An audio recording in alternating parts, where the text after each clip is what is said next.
The eighth law is the law of intuition. And the law of intuition says, basically, leaders evaluate everything with a leadership bias. Now, let me say something about this law, the law of intuition. This is so important. In fact, let me say this. The best leaders, when I shared with you on one of the other leadership laws, the law of process, about our leaders born, and I told you that some people are born with leadership leanings, let me just say this. Of all the 21 laws, this law is most closely associated with people that have what I call leadership leanings. If there's a law for, quote, the natural-born leader, it's the law of intuition and it's the law of timing. Because those are the two most difficult laws to learn. They're the two most difficult laws to teach. And so therefore, while I'm teaching them to you, I want you to understand, I realize I have a major task in front of me for the next few minutes.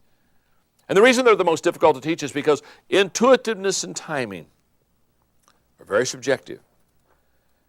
And only people that have natural leadership bents naturally pick them up. So if you don't have natural leadership bents, you can learn to be intuitive, but it's going to be a long process. I promise you that. But let me give you the flip side for a moment. Probably no law of leadership puts a leader at an advantage more than the law of intuition. And let me tell you why.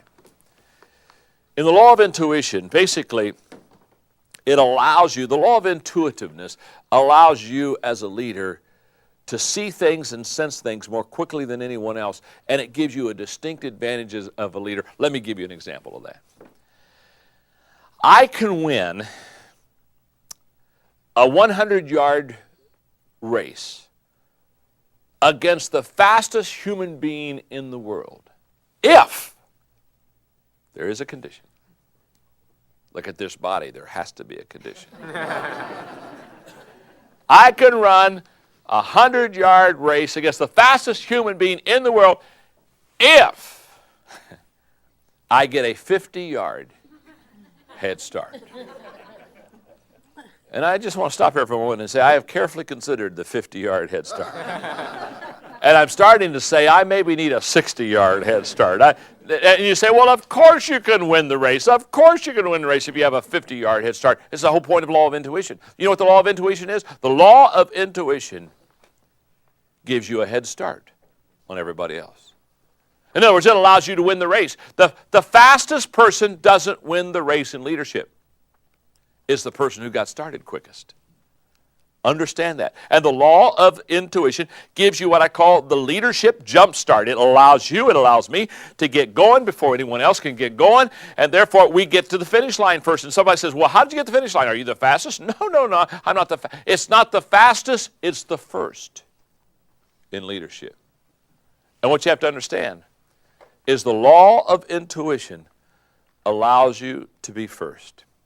So, let me see if I can do a good job teaching this law. The first statement I want to make is this one.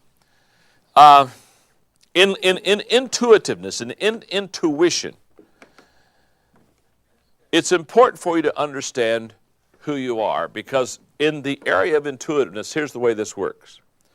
Who you are determines what you see. In other words,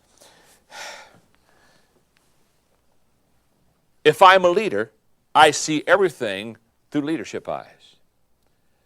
If I'm a navigator, I see everything through a navigator's eyes. In other words, you and I see not what is, we see by who we are. Classic example is every once in a while I'll do something that's way out of my gift zone, just for an experience. I had a wonderful friend who loved nature. And I remember we used to go on hikes together. His name was Paul. And Paul would say, oh my goodness, did you see that bird? Did you see that ground? And he'd talk about all these things, and no, I didn't see it. Well, Paul said, it was right there. It was right over there. Didn't you see it? No, I didn't see it. Why did Paul see all of nature and I didn't see a lot of nature? Because intuitively, that's who he is. He's a nature lover. I'm just a Mr. Magoo walking through the field, not having a clue what's happening. Who you are determines what you see. For example, my gift is communication. I do communicating almost every day of my life. And so whenever I have to communicate, whether it's in training sessions like this or in major auditoriums and stadiums across the country, it doesn't matter. I'm not nervous. I'll be honest with you, I just don't get nervous. People say, well, are you uptight? No, I'm not uptight. I'm going to go out and do what I love to do with people I love to do it with. And I'm going to have a great time. And so I enjoy it. Why? Why? Because it's my gift. My wife, Margaret, who in her earlier years was a school teacher by profession, communication is not her gift. And I always hate it when somebody, because, they say, well, would you come and speak to us? Ask Margaret to come and speak to us, because if they ask Margaret to come and speak to them, I know what's going to happen. She's going to come to me. She's going to say, John, they want me to speak over here. What should I say? Now, let me just stop here for a moment. If you don't know what to say, communication is not your gift. What do I say? So over the years, because we've been happily married for well over 30 years now, she knows that no longer does she come and ask me what to say, because I say, Margaret, so now she'll say, okay, don't tell me what to say. She said, just tell me, how do I get started? How do you get started? And like maybe she's going to go speak at a banquet, I'll say, well, just kind of listen to what people say before you speak and play off of them. And somebody says something, you get up and you just start talking about that. And she hates that answer. Well, I'm not trying to confuse her, and I'm certainly not trying to frustrate her. It's how I do it. Why would I do it that way? It's my gift. It's who I am. Now, let me flip it for a moment. Let's talk about clothes. You don't know anybody as bad at matching clothes as me. I have this clothes closet, and I have been known to go into my clothes closet, close the door, and just stare at stuff. For 15 minutes, paralyzed. I'm a leader. I'm paralyzed. Kind of drools coming down my mouth.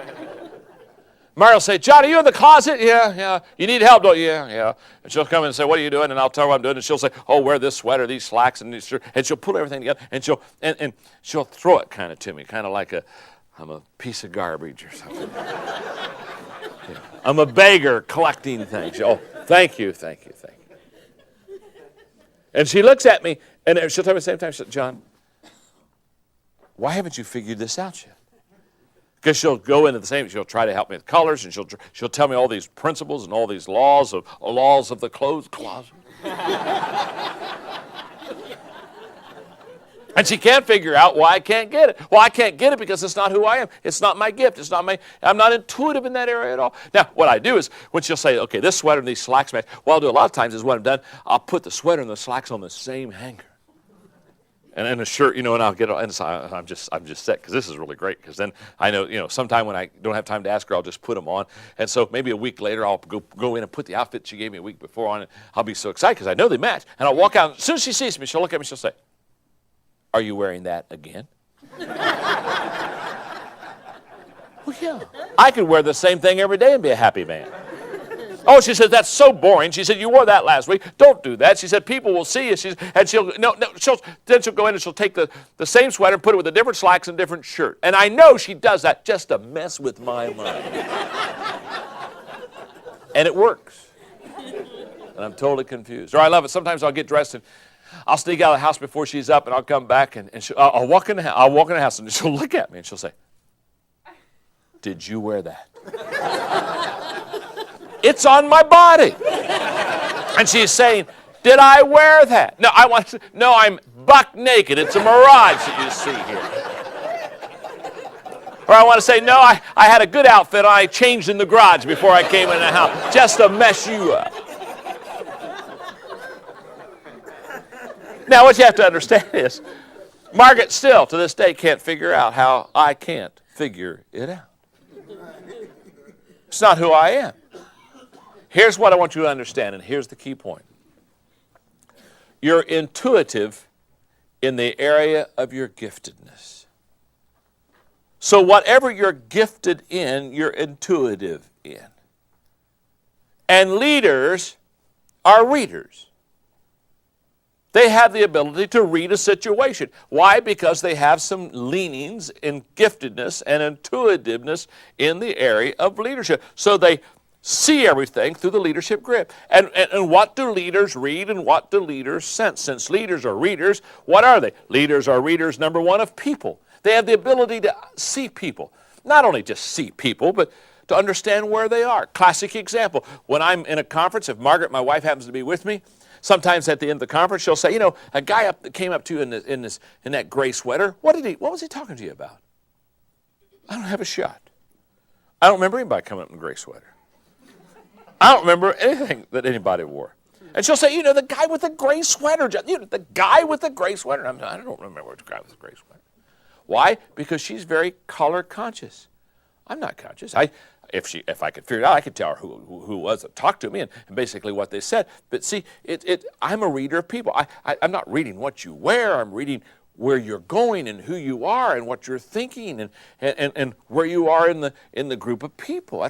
Leaders are readers of people. They have a sense of where people are and how people feel and how people think and how people are responding. They pick up on that. Their leaders are readers of opportunities. Oh my goodness. They see an opportunity coming. In fact, they're kind of amazed. They look around and say, doesn't anybody else see this opportunity? Am I the only one that's getting on the opportunity bus? And they are. They get on the opportunity bus, and everybody else, they're around the depot, having a croissant, you know what I mean? They don't have a clue. They don't even see the bus. Leaders are readers of opportunities. Thirdly, leaders are readers of the environment. They have a sense of what's happening in the environment around them, and they can feel things. Number four, they're readers of timing. They understand the ebb and flow of timing and when to seize the moment as they can and when to let the moment go. Number five, they're readers of motives. They have the ability a lot of times to not only see what a person does, but have a sense of why they do it. They're readers of the future. I'm not talking about some kind of a person with a crystal ball, but they have a sense of what's coming around the corner. They can sense what's approaching and what's up in front of them. Number seven, leaders are readers of the placement of people. They know where to put people. They have a sense of what people's giftedness are, and so they kind of say, I think they would maximize their potential in this position. And finally, I think leaders are readers of the process. They understand process well. They understand that it not only it takes a while for them to develop in a daily sense, but they also realize it takes time for people. And they can kind of look at people and know where they are on their journey and how far they are from becoming the leader perhaps that person wants to be. But here's what I know. Leaders are readers of people. And the law of intuition basically says that if you can be intuitive, you get a head start.